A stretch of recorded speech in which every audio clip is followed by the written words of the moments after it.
It was well after midnight. After hours of tossing and turning, the loneliness finally drove me out of bed for a glass of water. The living room light was still on. That was the night my brother, Casey, had sent Paul to stay with me. My heart ached for him. His wife had betrayed him, cheated on him, and his entire life had been turned upside down. Paul, who'd been married for years, had been completely blindsided. Jessica, please take him in completely blindsided. I didn't really know Paul, but I understood the depth of his pain. Betrayal. It resonated with the loss our family had already suffered. I'd lost my husband, Jacob, 7 years ago. I was 60. One minute we were building our dream house, and the next Jacob was gone, a sudden heart attack. His death shattered my life, and for years I'd carried that emptiness. But lately the loneliness had become an unbearable weight. Tonight was one of thou. Tonight was one of thou. So tonight was one of thart. Just a few steps in, I saw Paul sitting there, watching a romantic film on TV. All I could think about was helping Paul find some peace and quiet, but life, it seemed, had other plans. A lot of things were already going wrong, and it would only take one step, just one, to change everything. Paul turned. "Did I wake you?" His voice was a blend of uncertainty and a desperate longing for peace. I stood there in my nightdress, but that didn't mat dress, but that didn't mat, but that didn't mat of lying adult. Just getting some water. The truth was, I didn't want the night to end. Maybe spending time with Paul would fill the emptiness. Maybe watching a film together could make life feel normal again. "Come sit down. Let's watch it together," Paul invited, gesturing to the empty seat on the couch. It wasn't a difficult decision. I craved even a little warmth, a little meaning. I sat down beside him. The film started, but I couldn't concentrate. Paul's presence, the sheer fact that this struggling stranger was right next to me, created a subtle nervousness that felt so different. When a couple on screen grew closer, I looked away, reminded of things I thought I'd forgotten. Accidentally, I turned my head and brushed against Paul's arm. I quickly recoiled. "Sorry," I blurted out, my eyes darting away in panic. "I didn't mean to." Paul was silent for a second, then nodded. Was silent for a second, then nodded. It's awe. But in that moment, the space between us somehow felt smaller. The film continued, but the uneasy peace was gone. The emptiness inside both of us seemed to block out everything else. I would remember this night as the beginning of something more complicated than I could have imagined. Sitting on that couch, a romantic film playing, I felt an inexplicable attraction to him. To be so close to another man after years alone stirred something confusing, strange, and undeniable inside me. A tension was building that I couldn't ignore. When the film ended, I finally got up and retreated to my room. I needed to think, but I had no idea about what. Sleep was impossible. I tossed and turned until the dawn dragged me into a new day. The next morning, I sat down at the piano, hoping the music would shake off the unease. Hoping the music would shake off the unease. Hospital. The music would shake off the unease. The piano was an old friend, a link to the normalcy I desperately missed, a memory of Jacob. As my fingers danced over the keys, I heard the front door open. A shadow appeared in the doorway. It was Paul, back from an early walk. I was lost in the melody and didn't realize he was watching until I saw him standing there. My fingers froze. The tension came rushing back, stronger than ever. Paul smiled, his face gentle. "That was beautiful. That was beautiful. That was beautiful. That was beautiful." A surge of excitement hit me, as if the room had shifted into a completely different space. Then he said, with calm sincerity, "What I've just said is true. Watching you for even a few minutes was the best thing I've experienced in a long time. And did you know I turned 40 today?" His words stirred me deeply. I looked away, struggling to reconcile my swirling emotions with the sweetness of his compliment. For the first time in years, I also something was beginning to change. That morning's excitement left me anticipating the evening. When I learned it was his 40th birthday, I wanted to make the day feel special. Is it your birthday? Well then, let's celebrate. How about we have some wine tonight and cut a cake? Paul's surprised smile broke through. If you're suggesting it, I think tonight might actually be fun, he said with a playful twinkle. Then he added with a teasing grin, B, added with a teasing grin, B. No getting out of it. I laughed, trying to shake off the building nervousness. All right, I said, but only if we open a good bottle of wine and have a proper toast. This simple exchange left a deeper impression than I cared to admit. I pushed the bubbling emotions aside, telling myself this was just about a birthday celebration. That's all. Then he threw me off balance again. He looked at me with an innocent expression and asked, "How old are you?" "What, 45? "Oh, not quite," I said, brushing it off, but I couldn't hide the small spark of excitement his compliment gave me.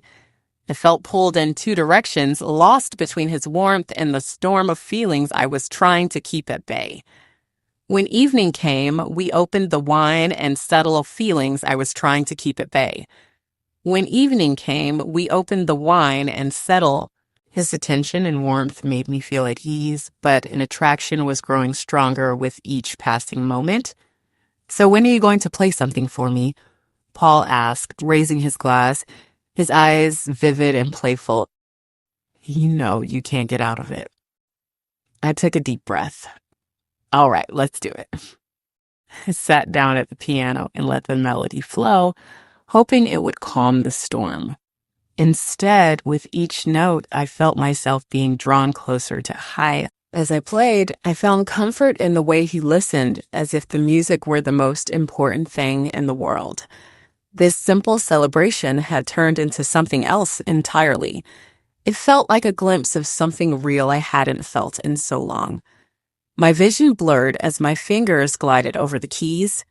I was so lost, I didn't know when to stop. My hands were instinctively searching for another tune when Paul suddenly appeared beside me. He placed a Hasseltin. He placed a sink.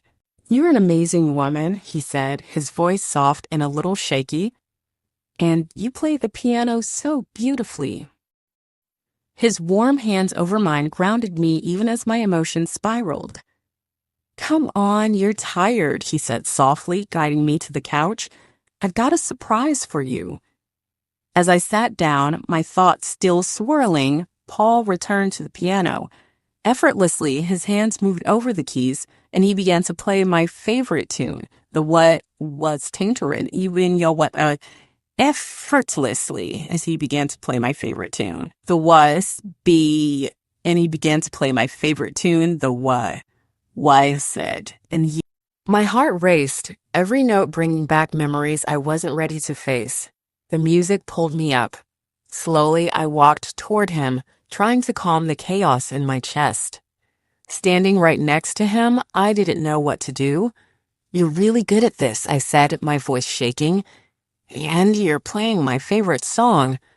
My words hung in the air, echoing the clash of my emotions. "Who are you, Paul?" I asked, barely a whisper. You're really getting as Amy. You're really getting as." I was completely overwhelmed. Our eyes met. We were so close I could feel his breath.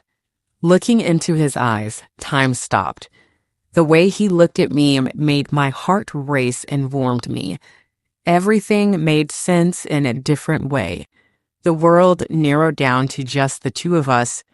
His hands rested lightly on my waist, firm enough to keep me steady. My head was spinning. Was it the wine or the emotions?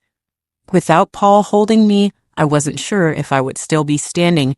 "You need to rest," he said quietly, guiding me back to the couch. His hands lingered on my waist as we sat. Our eyes locked again. The warmth of his touch made that night unforgettable, powerful in a way I couldn't explain. When I opened my eyes the next morning, the smell of coffee jolted me awake. I walked into the living room. Paul was in the kitchen, shirtless, making coffee. His body, warm and strong from the night before, was on full display. The memory of my nightgown and underwear scattered on the floor sent a mix of nervousness and excitement through me. The replay of the night only brought confusion. What now? There was a connection between us I'd never felt before, a moment that could change my life forever. Paul turned, his eyes soft, his smile warm. A thick silence hung between us. Everything was a mess, and I had no idea what to do next. I quickly made my way to the bathroom. I needed a shower to clear my head, to escape the whirlwind of emotions. My clothes stayed on the floor. Wrapped in his towel, the door opened. Paul was standing there. I froze.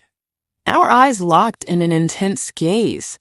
I felt completely exposed and vulnerable. I don't even know what's going on, I said, my voice shaking a little. What we're doing, I know is so wrong, but it feels like I'm dreaming. Paul took a step toward me, his eyes filled with conflict. Your coffee's ready, he said, his voice a little shaky. Sitting down with my coffee, the confusion was still swirling. We had to make sense of what happened. Jessica, Paul began, his voice strained. What we did was so wrong. I know that. Why did we let this happen? We should regret this, shouldn't we? We should never have done it. My thoughts were jumbled, but I finally found my voice. Yes, maybe it all happened so fast, but no, it was maybe it all happened so fast, but no, it was we let things get too complicated, and now it just feels like none of it makes sense. It was a mistake for both of us. There was a strange relief in admitting we'd gone too far. Paul stared at the floor, then looked up at me. Let's pretend this never happened, Jessica, he said, his voice soft but steady. I think for both our sakes, we need to put this behind us. What good could come from dragging this out? Something inside me resonated. He was right. Continuing this would only hurt us both. Yes, I said, taking a deep breath. Maybe this is for the best. If you leave, maybe that's the solution. It's probably the healthiest choice for both of us. Paul nodded, his expression set. I have to do this.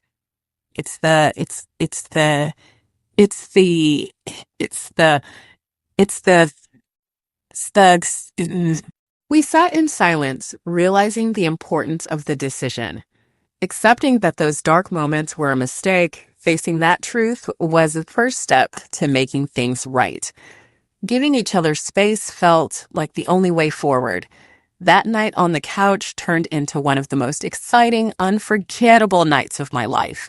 Everything happened so fast. I hope you have enjoyed my story. It's been such an exciting journey, and sharing it with you has made me. If you'd like to hear more stories like this, don't forget to subscribe and turn on notifications so you'll be the first to know when a new episode is released. Also, your likes and comments mean the world to me. Hearing your thoughts and feelings really keeps me motivated. Your support helps me so much to create more. Thank you all so much, and I'll see you in the next story.